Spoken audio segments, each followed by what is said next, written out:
There's been a shift in recent years in the anti-feminist, right-wing centrist space towards talking more about family, gender roles, and especially parenthood, as people are talking more and more about the country's fertility rate and the benefits of women taking a more feminine role in the family and men being more providers. There's been a lot more discussion about the benefits specifically for children for them to spend more time with their mothers compared to feminism and sort of mainstream thought, which has been very permissive of mothers and parents going to work and putting their children into nursery, into preschool, into schooling in general. There's been a big increase in women in this space who are emphasizing the need for infants to have a really strong bond with their mothers, for the mothers to be just present for all of the day, all of the night, just mothers making themselves completely available to their children, all the time. There's a lot there that I really agree with and that I've tried to implement in my own life. I have 2 children myself, I have another one on the way, and just instinctively I've always felt that it would be better for me to be present with my children as much as possible, especially in those first few years. And this is backed up by attachment theory, which is a psychological analysis of the bond between an infant and usually the mother, but just a primary caregiver who is present with them in the first few years. Really makes a big difference to that child compared to just being dropped off at a nursery and being passed around a few less interested, poorly paid women, usually, who are not blood relatives of that child. But I want to make this video because you can put so much emphasis on this kind of advice. Advice against sleep training, advice against many other kinds of practices that have become quite normal in parenting now in the mainstream, which parents use to make their own lives a little bit easier. I've come to see parenting advice as basically almost completely useless. A lot of parenting advice has become so extreme and dogmatic that it effectively functions as a contraceptive. It makes parenting so difficult that I don't understand why anyone would want to have children, or if they do have children, why they would want to have more children, which I think is a real shame. I have stopped giving parenting advice. I no longer believe in parenting even as a field of study or psychology. My current personal philosophy is that the most important thing about parenting is to do it. To have children is the main thing, and to have more children is generally better. I mean, there's a certain plateau in the effect, but I believe that siblings are very good for children. And I've seen that with my own children. I've seen that with my own life, that having siblings is an amazing benefit for your life that you have throughout your entire life. And so anything that you say to people, say to parents, that is going to lower the number of children that they want to have is going to have a negative impact. And parenting advice almost never results in parenting becoming easier, because the only reason you're giving advice is because what the parent is doing currently is not good enough. What they're doing naturally is not working, and you're telling them you've got to change your natural responses to your children and do something else, which is always going to be harder than what they were doing before. Specifically, I wanted to make this video in response to an interview I saw with Erica Commissar on the Trigonometry podcast, where she's talking about her book, Being There, Why Prioritizing Motherhood in the First 3 Years Matters. In the first year in particular, children's comfort has to come first, not parents' comfort. And so this is the myth that we teach parents, that you can have children and nothing will change. You can have children and your comfort will never be disrupted. Who says this? Give me names. Give me one name of someone who says this. It's not painful. Everything will stay the same. And this is a lie. Seriously, who is saying this? There's many high schools where kids are given an assignment where you get like an egg or a doll, and you're supposed to care for this thing for a week and see how miserable it would be to ever have a child. Right? And again, the official point of the experiment is to tell you to not have a child when you're a teen. But if you think about it, isn't the real lesson to never have any children ever? One other little case that sticks in my mind, so my wife and I, our first two children were identical twins. And when they were about 1 year old, we were taking a stroll with them. There were two women joggers who went by, and we overheard one of them turn to the other and say, "Now there's a reason to shoot yourself." I agree with most of what she says in this interview. I think it's all really good advice, in my personal opinion. And I think that mothers who get to be there for their children, for their infants in the first 3 years, are doing their infants a big favour, and it's a wonderful thing to do with your life. As a woman in your 20s, 30s or 40s, it's a wonderful way to spend your time. But the way that she says that you must do this, or you shouldn't even have children, or talking about sleep training, saying that if you're ever intending to sleep train your children, just don't have them. The torture that you're putting your children through is so intense that it'd be better if your children never existed at all, basically. She doesn't put it in those words, but that's effectively what she's saying, is that the dangers of sleep training and of, should we say, mild negligence of children is that they're going to have anxiety, they're going to have ADHD when they're older, they're going to have depression. And so basically, if you're not prepared to give up every minute of every hour of every day of yourself for the first 3 years of their lives, day and night, don't even bother.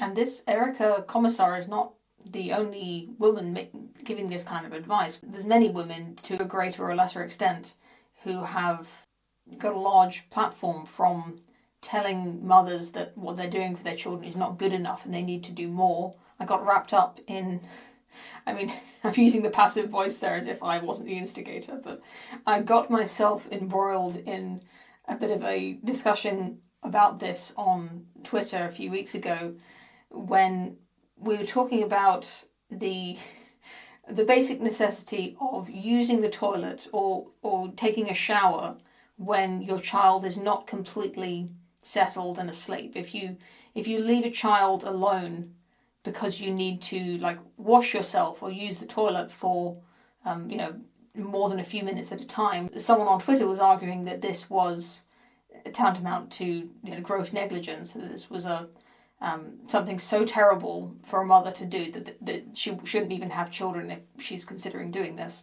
I wouldn't like to misrepresent this person who I was arguing with, because she was specifically talking about this scenario of leaving your child alone in a room, in a crib, to cry.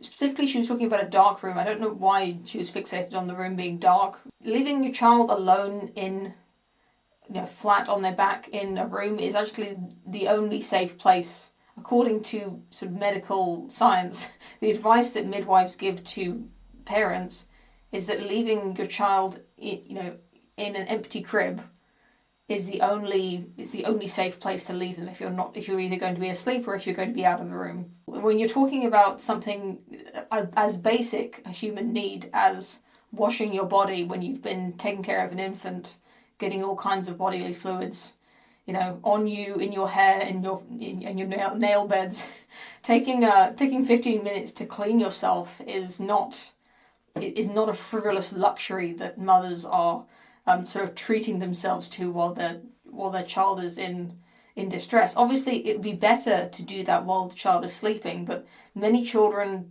can't.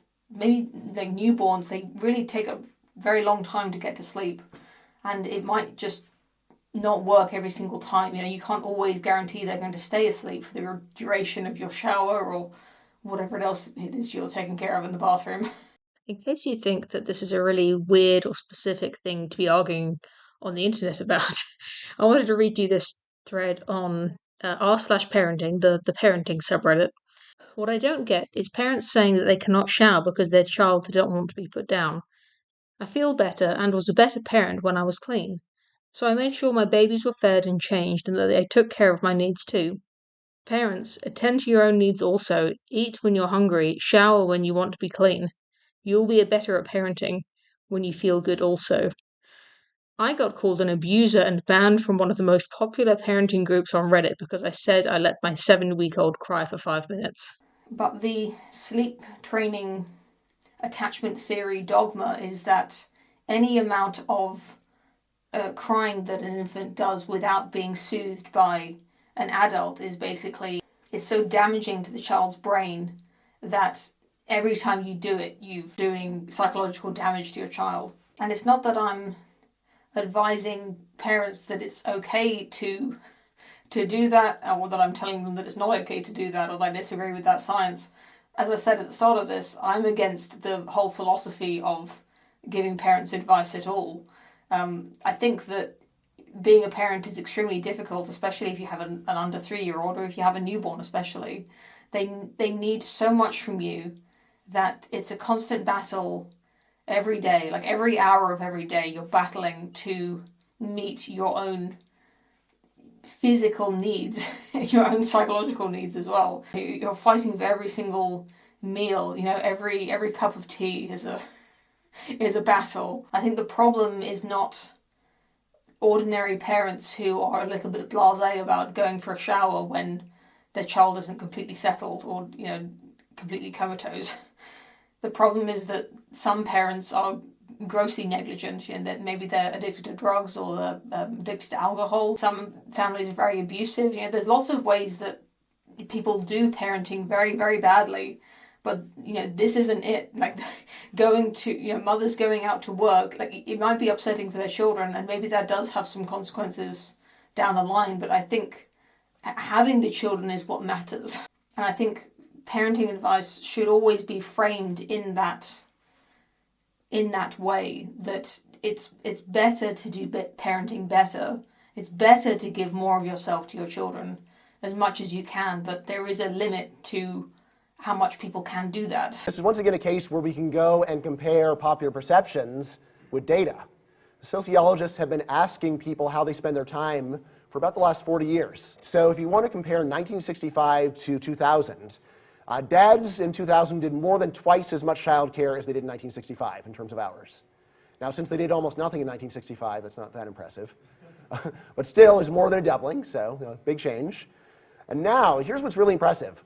Moms in the year 2000 put in about 30% more hours in childcare than they did in 1965, even though far more moms work today than in 1965, even though families have fewer kids, and even though dads help more.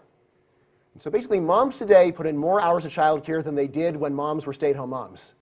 I've seen a lot of advice that tells you that if as a parent it feels like you're about to lose your mind, like you're about to scream or shout at your child, or if you're feeling very frustrated and angry at them, that you need to take a few seconds to take a few deep breaths, which I think is like not bad advice, but I think about this all the time. Like the only thing you're allowed to take as a parent when you're really like at the end of your rope, you're allowed to breathe. You're allowed to take a few seconds to breathe. You can't go and have a shower. You can't make yourself some coffee, right? You can't take care of yourself even in those basic ways. The only thing you can do is breathe. And it's not to say that oxygen isn't a wonderful thing, and taking a few seconds to delay your reaction isn't a good way of managing your emotions. But I think if you're constantly getting to that point as a parent where you're about to lose your mind, I think you're not, I think you've made it too difficult for yourself, right? Like you're asking too much of yourself if your only luxury that you're allowed is breathing. I think I think we've made a mistake. What's the upside of having kids? There I would say there are so many different reasons. There are as many different reasons as there are people. The reason why I call my book Selfish Reasons to Have More Kids rather than to have kids is I just want to say, look, there's a lot of evidence out there that parents have much less effect on their kids than they think, which means that a lot of parental sacrifice and suffering is unnecessary. You can raise the kids that you are going to have in a much less painful way. Right. Which means painful for both. Yeah, the yeah, parents painful for and the both. kids, Although right, here I'm focusing more on painful for the parents. Right. Which means that the kids you want are cheaper than you think. Right. So here I'm thinking just like a typical economist saying, look, if it turns out that something's 25% cheaper than you thought, you might want to put more in your cart. Right. And it turns out that you can raise kids without giving up your favorite hobbies. You might want to have a kid that you weren't going to have. You might want to have another kid. There's a real satisfaction in being needed by someone who you love a lot and who loves you a lot, and who you can help.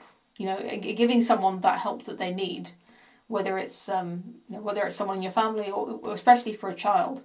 It's a wonderful thing, and it's a wonderful way to spend your life. And I think that's what we should emphasize, is that there's a massive personal benefit in giving yourself up, to giving up your time, giving up your energy for your children, for your family. There's really nothing better you can do with yourself than that. Instead of fear-mongering that to not do that is going to emotionally scar your child for life. And also that I think having siblings is wonderful, and I think giving my children their siblings is the best thing I could ever do for them, even if I'm screaming at them 24/7, and even if I go off to have a 9-to-5 job 5 days a week. I think it would still be, I think giving them more siblings is a wonderful thing. On that happy note, take a break. Take a breath, take a shower. You're doing great. And if you don't have kids, then it's really great. Thanks so much for watching the video. It's not a sponsored video, but I would like to remind you that I'm a working illustrator at the moment. And recently I did some work on a game called Clash of Melodies, which is coming out soon. It's not finished yet, but you can wishlist it on Steam, and you can play the demo if you follow the link in the description. I had a go at the demo myself. I found it really fun and like a funny game, like professionally made with proper voice actors, and also with some less professional voice acting. In one particular instance, I was asked to do a voice for one of the minor characters, and you can see that in the game and in the demo. So go ahead and download that, play that. It's a good time. And here's some clips from when I played it with my daughter. Oh look! Oh, it's my voice acting. They put it in. It's always good to be prepared. Are you having a musical performance somewhere? What? It's so big boobies. Okay. But she's going to tell me I'm not good enough again. You really like to freestyle, don't you?